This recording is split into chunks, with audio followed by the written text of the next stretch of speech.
Hey yo, could be Rizzo, and I'm talking to the Void, and today I'm going to be discussing Grave Encounters.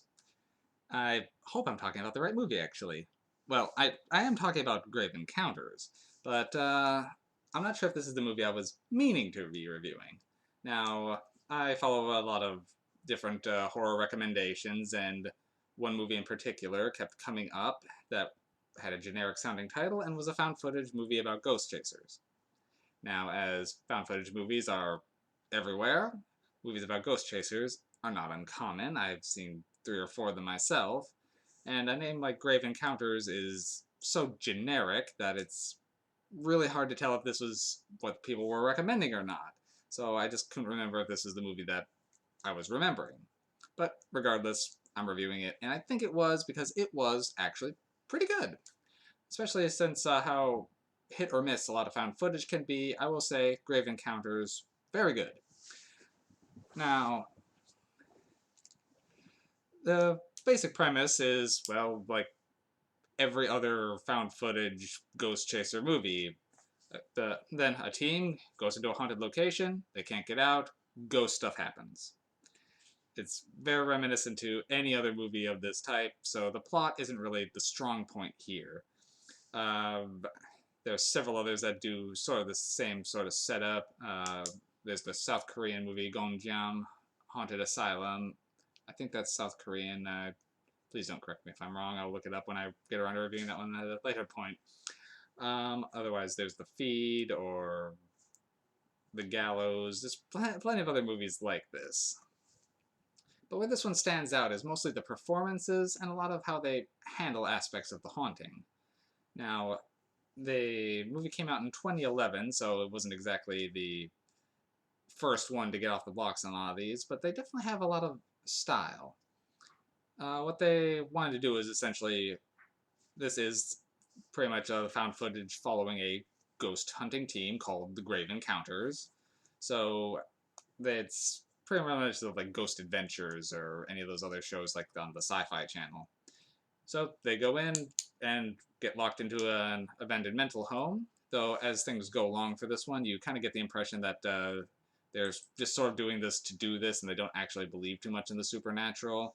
They're seen actually bribing guys to say on camera they have ghosts, have had a haunted encounter here, and they don't really expect to find anything. This is going to be their sixth episode of their show, so they're just going through the motions of setting up something spooky. They bring in an expert spiritualist who's just in character the whole time, but that's all he's doing is a character. He's not actually psychic and doesn't even think he is. The As it goes along, they get locked in, start having a kind of a slow buildup of supernatural encounters, and then the movie just really starts throwing everything at you. And unlike a lot of them, you do see a lot front and center, which I will give it points for. What really sells this movie is the performances. The characters are the type of people these are very familiar. Like you have seen them on other shows, or you might even know people who are kind of like these guys. I'm just kind of messing around and just having fun with their camera until shit starts going down. That said, when it does go down, they do a good job at running through. And this movie is actually fairly creepy at times. Now, the high points would be how they handle being locked in. After a while, they just start getting lost in the asylum, but they know they just have to wait till 6 a.m. when the caretaker will come to let them out. Well, after that time passes, no one shows up. They keep trying to get out, but once they do finally break down the front door, they just see more hallway. So the exit is just gone, and the front door was spray painted over, so they can tell that was still the front door. It just doesn't connect to the outside anymore. So it became this long series of hallways that no one could escape from, which was a cool effect. Another thing they commented on was the time. Like they kept glancing at their watches and cell phones, and despite they could see outside and it was still dark, they realized it's like, oh, it's supposed to be 8 a.m. Why hasn't the sun risen? It's now 2 p.m. Why is it still night? And it kind of keeps going as they're trapped in this place for days, getting thirsty, hungry, and just trying to do anything to escape.